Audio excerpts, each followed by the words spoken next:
Hello everyone and welcome to your Glassnode weekly report for week 45, 2022. So today we are looking at the slowly but surely transition of wealth back towards the HODLer cohort. We are at a point in this cycle where, the bear market's been going, in my opinion, since May 2021. That's when I believe that the actual flash, that kind of started the psychological shift and put the market into bear market mode happened. And over the course of bear markets, we see this transition of wealth away from the speculators, away from the tourists. Anybody who lacks any form of conviction gets shaken out sooner rather than later. And eventually you're left with a pool of only the hodlers. And what you tend to see is the market diverges in a bull between hodlers who are distributing and selling and actually taking profits in the bull, to new speculators who are coming in, buying all the hype and the excitement. So you see a divergence between the two. And as we get to the late stage bear market, those actually converge. Essentially, we purge out all remaining sellers, the tourists leave, and all you have left are the hodlers. And it actually doesn't matter how long you've been in this space. The overall investor base typically turns into a homogenous group of people who are here for the long term. And what I want to describe is that process that we've got, and how far along that journey we actually are. So as I mentioned, we've seen this convergence of on-chain cost bases. We're going to explore this concept at the end of the session, because it really is quite important. If you haven't seen last week's report, I strongly recommend checking that one out as well, because we do cover this topic in great detail, this redistribution of supply and how it clusters near the bottom of the market. This is typically what we see in each cycle. So what we're going to talk about is the overall hodler base, how this momentum has shifted back into their favor. And why does this matter? Well, because if all of the coins are held by the hodlers, then they're the cohort that we really need to spend more time focusing on, because at some point in time, the cycle will repeat and these hodlers will be the ones who are applying all of that sell side pressure, typically in some kind of profit. So we're looking for where that transition happens so we can really change our focus on where it really matters the most. And what we're also going to look at is this breakdown between large and small entities. Now, we're talking about wallet sizes here. The shrimps and the whales are what you typically hear them talked about. But really, we're looking at these divergences between these two different cohorts, what it means and how their signatures show up on chain, and really exploring that with some detail. Now, just before we get started, do give us a like, a share, and a subscribe. It really does help this channel get to more views. And we are going to show you some of the really, really cool dashboards we've just rolled out. There's some really, really nice little eggs in there of, some great charts, some workbench constructions in there I just don't think you're going to find anywhere else. So stick around for that, and I'll show you. We recently rolled these out, so I'm pretty excited to give them a whirl. So anyway, let's get started. So here we are in our week on chain 45, slowly but surely dashboard. We're basically looking at this process. Bear markets, I've said this many times, bear markets are a process, not a result. They take time for the ownership structure to redistribute. We go through the ups and the downs, and as you can see, we've finally got a little bit of upside momentum. This is a monthly view. We essentially turned into a $19,000 stable coin for a series of months back here, and we've finally got some kind of momentum, but as you can see, it's a tough road. Now, we'll touch on this later in the episode, but up here about 21,100, which amazingly is our current peak. That is where there's a cluster of two different realized prices. So the reason we're going to focus on this HODLer denominated cost basis is it comes into effect here. You're looking for where are the levels where psychology steps in and people go, you know what? I really would like to get my money back now. I'm tired of this bear market. Get me out. This is where the psychology comes into play. So just keep in mind that this recent peak we've put in is coincident with two, the short-term holder cost basis and the realized price, which is the all market cost basis. So they are sitting above there as resistance, and they tend to sit there as resistance until the bear market floor is properly built, properly established, and the coin redistribution has happened to the extent required to get some kind of upside momentum. Now, starting with the HODLer cohort. Now, what we're looking at here is the HODLer net position change in the green and red. And in the background, you can see this is a metric called the HODLed and lost coins, which is a metric derived from liveliness. And what it's essentially looking at is coins that are extremely dormant. These are the most dormant coins in the network. And what we're basically seeing here is that this is now pushed up to a new all-time high. So we have pushed up to a high of about 7.55 million BTC that we would consider to be deep hodled or even lost. So this is kind of the pool of coins that they ain't moving. And what we've essentially seen is that over the course of this particular bull, you can see here that we peaked here in October 2020, And we saw this massive depletion of reserves. The red curve is really showing that massive spending by those hodlers. This was essentially them putting the top in. They were distributing their coins, selling into market strength. And note that they've essentially reverted that May 2021 event. Notice how it went green and has pretty much stayed there the entire time.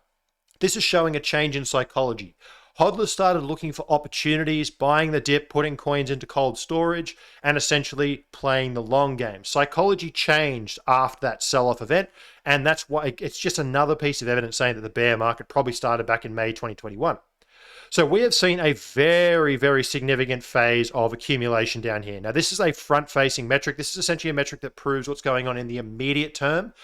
So it is capturing the long dormant coins, but because it's based off CoinDay destruction, this large blob here is basically showing that we do in fact have a large amount of buying into cold storage. That appears to be what's going on. We also have a very quiet on-chain market, so coins just in general aren't moving, but we'll explore this in more detail. So all-time high on lost and long HODL coins. We've essentially fully replenished where we were at the start of the bull market. So essentially, this is starting to feel a bit more like a resetting of the cycle, at least from the HODLer perspective. And to really drive that home, we've got two metrics here. The first one is our supply last active less than 6 months. So these coins are what we would typically call warm, or maybe not quite hot coins, but coins that essentially have been participating in the recent cycle. 6 months, it's kind of recent enough that it's seen the volatility of late. Now, we are essentially at all-time lows on both the percent supply and on the volume supply. We're not quite all the way at all-time lows. We are on the actual percent supply, but not quite on the total volume. Nevertheless, we are seeing extraordinarily low volumes of young coins, which by definition means we have an all-time high in the amount of older coins in the system. The hodling is just insane right now. We're essentially at all-time highs of hodling. And again, these things take time, right? Hodling is again, like bear markets, it's a process, not a result. What it's really doing is showing that higher level of conviction. It may not mean that price goes up tomorrow, but what it's showing is that the investors who are still in this market have pretty high conviction, or they lost their keys. One of the same, those coins are more likely to be staying pretty stationary until we get some kind of change in market structure. And that's why I'm saying eventually we're going to be focusing on the hodlers as the primary sell side, because they essentially hold the largest number of coins on a relative basis they ever have. Now, to really bolster that argument, here we have the realized cap HODL wave. So this here is looking at it in terms of BTC denominated wealth, coin supply. Out of the 19.2 million coins, how many of them are held at certain age brackets? Realized cap HODL waves is kind of an amplified version of that because it's capturing the USD valuation. So what was the price or the value of those coins when they last moved, and thus how much of the USD wealth that's been invested in Bitcoin is held in these different age brackets. Now, coins younger than 3 months, so these are what we would call kind of hot coins or very, very recently transacted. They're essentially only 12% of the realized cap right now, which is an all-time low. And what this really demonstrates, and you can see in these blue boxes, it really only happens towards late-stage bear markets. The wealth has transferred back to the old hands. We have seen this flow of coins back towards the longer-term hodlers, people who just believe in Bitcoin no matter what it is, rain, hail, or shine. They're not going anywhere. They've weathered the bear market.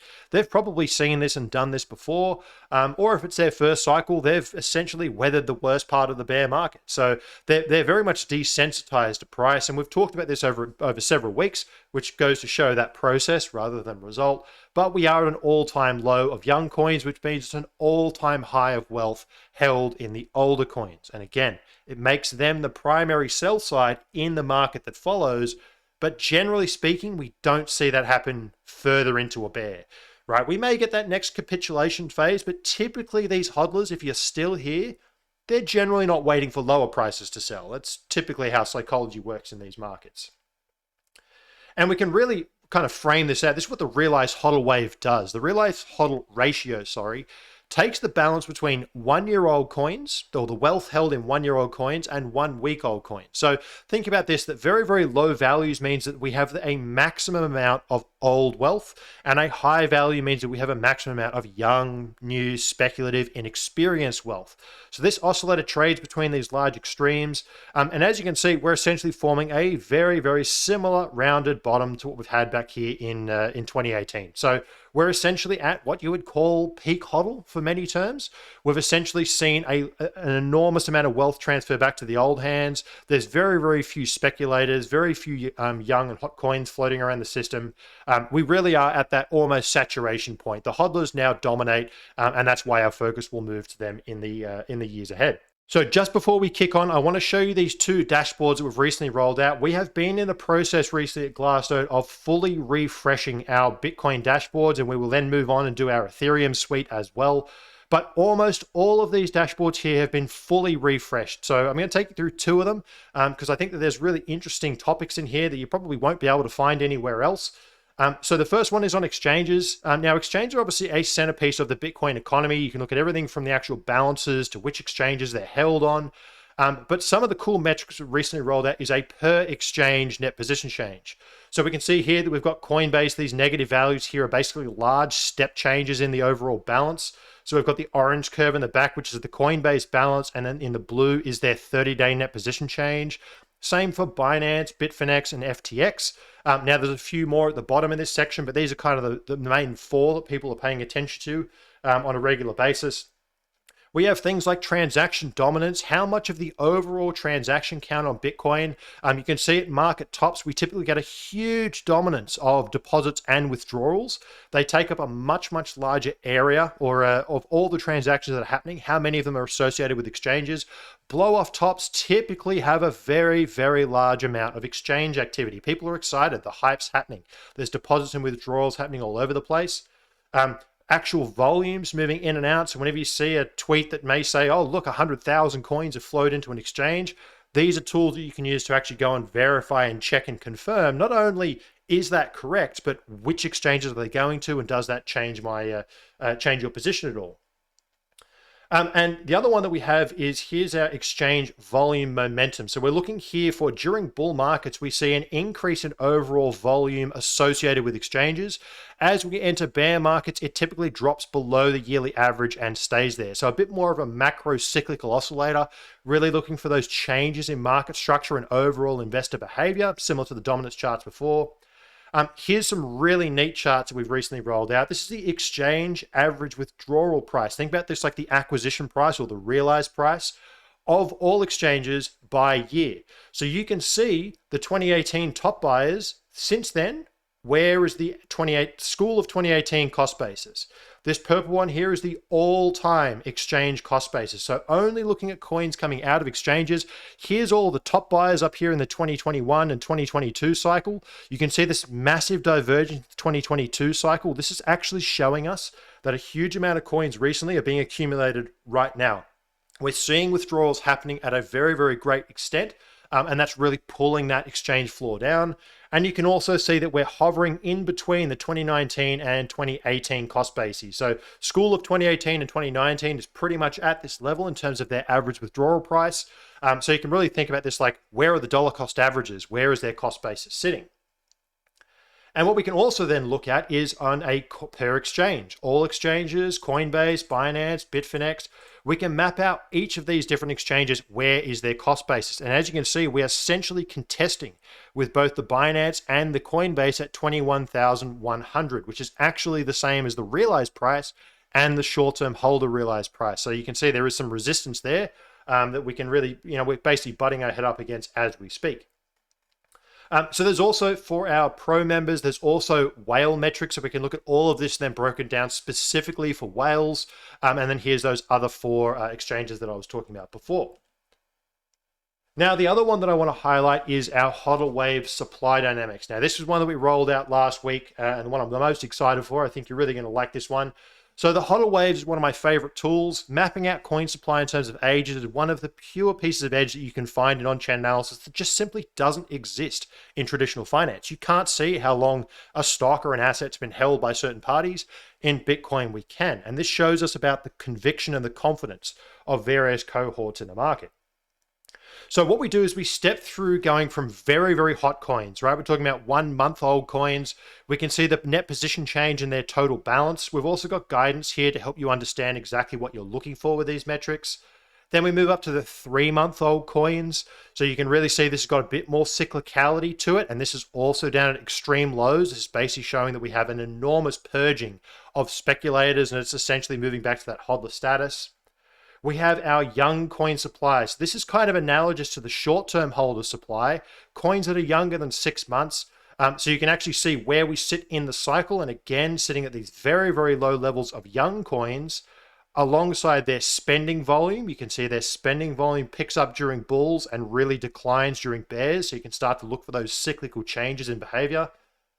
There's the old coin supply, which is that's older than 6 months. This is essentially our long-term holder supply analog, looking at all of the coins that are underneath that curve that are older than 6 months. So trying to aggregate what's the HODLer supply. And as we can see, it's pushing up to new all-time highs as we speak.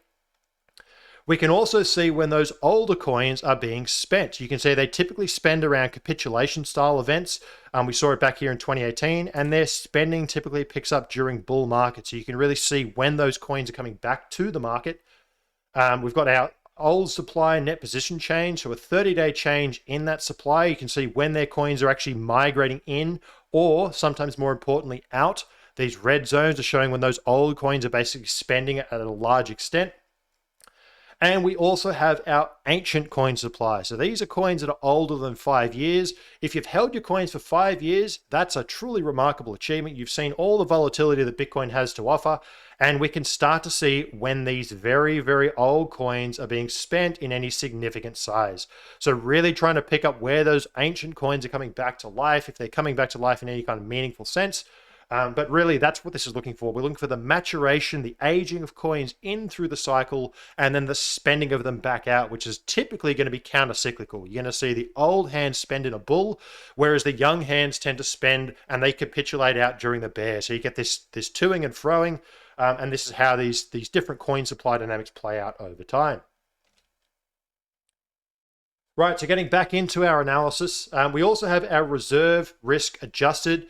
Now, this one here is basically looking at the overall incentive to sell, right? Price is the best incentive to sell. Higher price means more incentive versus the actual amount of selling. So how much of the hodler saying, sorry, I'm not relinquishing my coins just yet? And what we're seeing is that we're essentially forming a very, very similar bottom formation that we've seen in previous cycles. It's been a full detox. We go through this downwards trend. Note here how much lower the October and November peak was. Look how small it is. This massive divergence shows that even though we all-time high'd, what we were not seeing is a net expulsion of coins. Essentially, the incentive was not high enough to have those hodlers really exiting their position. They were essentially weathering the storm and waiting for the next phase. And you can see here that we're starting to get a bit of an uptrend, which we typically see towards later stage bear market, So we typically see this gradual reversal back to an uptrend, which is showing that the incentive is shifting higher and really reinforces that hodlers are now the dominant cohort of investors that hold most of this coin supply, and thus should be our focus as we move forward in the weeks ahead. Now, the last topic I want to touch on is the on-chain activity side. Very, very early signs that there's been a character change. We spoke about this mempool chart a couple of weeks ago where we actually saw this gradual uptrend. You can see this looks very different. This uptrend in coin volume hitting our mempool at Glassnode is quite different to the erratic spikes that we've seen previously. So it looks like there's been something of a sustained change. In terms of the total transfer volume, you can see we're starting to form a bit of a stable base. We've essentially bottomed out, not too dissimilar to where we were back in July 2021, We kind of had our second high, but it appears that we're starting to stabilize, and this is generally a constructive sign. These things will take time to play out, and actually, we've mentioned duration is probably a missing component of this bear market, but these things will take time, but stabilization is a good sign. Once you have a stable base, we can really start to dissect it and break it down into different cohorts to get a bit of an understanding about what's going on. So if we look at the actual breakdown, what we can see here is coins between $0 and $10,000. We're talking about transaction volume by small entities. And what you can see is that, particularly in 2019, note how small entities typically follow price quite closely, right? Their overall behavior is very, very similar and tied to price. And note that they tend to actually front run. Their momentum starts to pick up as the bull market kicks back in. They are quite responsive in that regard. Now, what we're doing at the moment is forming this stable base.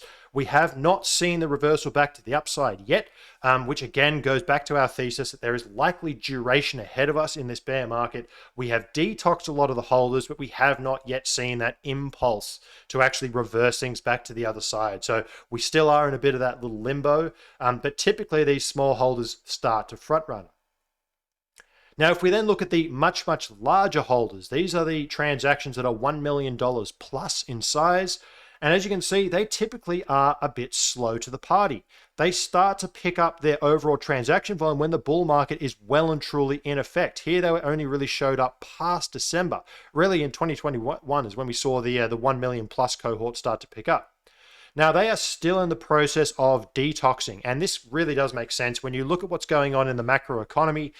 Those who have $1 million plus portfolios and are moving around transactions of that size, they're going to be the most likely people to have bond portfolios and equity markets and all sorts of other assets that they're having to take care of at the moment that are, taking bigger hits than Bitcoin. Let's face it, there's more money falling out of tech stocks and the bond market than there is on the entire Bitcoin market cap on a daily basis. So Bitcoin is kind of, coins in your couch sofa. It's not really going to help you with your bond portfolio at this point in time. So it makes sense that they're still going through this overall net decline in liquidity. But really, we haven't seen a reversal from either the larger holders or the smaller holders just yet. And this is a great chart. This is actually a new live workbench that we have. You'll find it called the relative activity of small and large entities. You'll find it in our market indicators section. What we're looking at here is the behavior patterns of small in blue and large in red. The trend. Are we seeing more small investors or more large investors? So what we can see is that typically at late stage bear markets, here's 2015, note that the blue starts to overtake. Small holders start to step into this market. They form this nice stable bottom and then start to pick up their activity very, very early. And then the red curve, which is larger entities, follows. Here in 2018, small holders came down, bottomed out, started to pick up momentum. Large holders followed soon after. Same here in 2020. Small holders picked up the momentum following the March 2020 sell-off, and large holders followed through. Now, here we are where we're seeing this bottom formation in the small holders, and it's starting to get a little bit of upward trajectory, but we have not seen that in the larger holders. So what that's really describing is a very similar pattern where it looks like that similar phase we've seen in previous bears, but we haven't yet had the full impulse back to the upside. So something to just be paying attention to. But this is a cool metric to track, to really watch for that reversal and see that uptick in overall activity between these two different entity groups. Now, the last thing I want to close on is the on-chain cost basis I've been talking about. Now, what we've got here are three different traces. In the orange, we have the realized price. That's the all market cost basis. In the blue, long-term holders, people have held their coins for more than 5 months. And in the red, short-term holders. These are people who have essentially bought within the last 5 months. Now, the purple curve is basically showing when long-term holders and short-term holders are all at a loss, right? When we're basically seeing that the overall market price is now below all of the cost bases and everybody is underwater on average. You ask the average Bitcoin investor, are you up in your position? When purple, the answer is no. Now, what we're looking at, let's zoom in on let's go to a 2-year zoom here. What you can see is that we are currently butting our heads up against both the realized price and the short-term holder cost bases. So that's observation 1. That means that we're getting up to the level of psychological resistance where anybody who wants to just get their money back, on average, we're hitting that psychological level. Now, right above that, about 23,000 or 23.5, we have the long-term holder cost basis. So these are people who've weathered the volatility but may still be just waiting, please, just give me my money back. I'm tired of this thing. Just give me a rally so I can get out. These folks are going to be sitting up there at 23. So what that really means, and as you can see, often these things align with technical analysis. You can see that's actually the top of our range. So really, we're starting to get into a level where it's highly probable that people will be psychologically engaged to take exit liquidity, get their money back. Please just get me out of this market. I'm uncertain about the future. We're in a fairly hairy spot. Now, obviously, that means that resistance is likely in this time. There's a motivation for people to sell. Furthermore, any price above that really needs to get some serious exit momentum. We need to actually hit liftoff capacity, because if we don't, the probability that we get pulled back down here is much higher. So really, this is kind of a critical area to just be paying attention to, just being aware that there's a lot of holders here whose cost basis is in the same spot. Now, on a more positive note, note the massive decline in our red curve here, short-term holder cost basis. Very similar to what we looked at in the exchange dashboard, with the 2022 withdrawal price is really declining. That will only happen when a huge amount of coins have recently capitulated down to this level, and there's a whole bunch of buyers coming in, and actually for every seller, there's a buyer. So what we're actually seeing, this convergence of cost bases. Note back here in the bull, there's a massive separation between the two. Short-term holders are buying the top, long-term holders are liquidating, and we've got the average market sitting in the middle. This convergence is what happens towards late stage bears because of that redistribution of coins. We're capitulating out anybody who is going to sell. They're just getting out, get me out of this market, and somebody else has to come in and take those coins until, price will correct until we reach that point.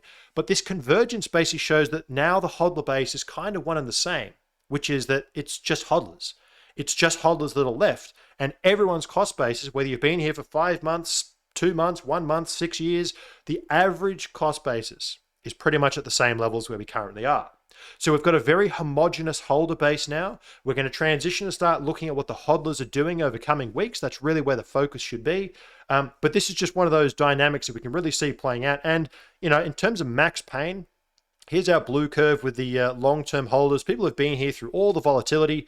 The average guy who just walked in the door, or the average guy who's just, the average Bitcoin investor has outperformed anyone who's held their coins for a long period of time. That's really approaching max pain. It's something we see in late stage bears on a regular basis. And as I mentioned in previous sessions, it really does look like almost a textbook. It looks very much the same as previous bear market bottoms. We'll see what the market actually does, because again, no one can predict the future.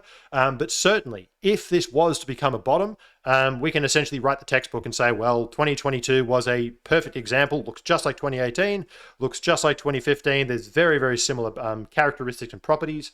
And it really comes down to that reallocation of funds from the speculators back to the holders. The HODLers really aren't going anywhere. And that's eventually what puts the floor in at some point in time. So thanks for tuning in for that session, folks. Hopefully you found that useful. Do be sure to check out those new dashboards, and do let me know if you have any comments or questions or thoughts on them. Hopefully they provide you with tools to help answer the questions you've got in this space. And as I mentioned, we're going to be rolling out new ones each week. So do keep an eye on those. It's an evolving space, but we're certainly quite excited to get them out. Essentially those dashboards are designed so that we use them ourselves, the analysts here at Glassnode. So they're really designed to answer questions that we have, that we know that other people have, and try and provide you with those tools to help navigate this space. Anyway, I'll catch you in the next one. Cheers.